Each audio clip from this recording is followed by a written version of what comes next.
ગીરગઢડા તાલુકાના થોરડી ગામે કેળાના બાગમાં કામ કરી રહેલા કાકા ભત્રીજા ઉપર ખૂંખાર દીપડાએ હુમલો કરી અને તેને ઘાયલ કર્યા. બાદમાં દીપડો ત્યાંથી નાસી છૂટી અને બાજુની વાડીમાં જતાં ત્યાં ખેડૂત પોતાની વાડીમાં કામ કરી રહ્યો તેની માથે પણ હુમલો કર્યો. આમ કુલ આ દીપડાએ 3 જણા માટે હુમલો કરી અને ત્રણેયને ગંભીર ઈજાઓ જે છે તે પહોંચાડી છે.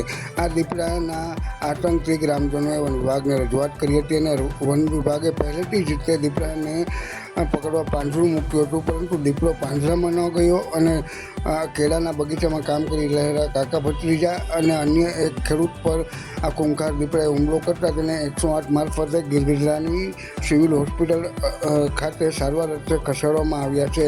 ત્યારે આ ખૂંખાર દીપડાના આતંકને લઈ અને તેને વહેલી તકે પકડી લેવામાં આવે તેવી ગ્રામજનોમાં માંગ ઉઠવા પામી છે. અને હાલ તો ગ્રામજનોની અંદર આ ખૂંખાર દીપડાને લઈ અને એક ભયનો માહોલ જે છે તે જોવા મળી રહ્યો છે. ત્યારે આ દીપડો વહેલી તકે પકડવામાં આવે તેવું ગ્રામજનો માંગ કરી રહ્યા છે.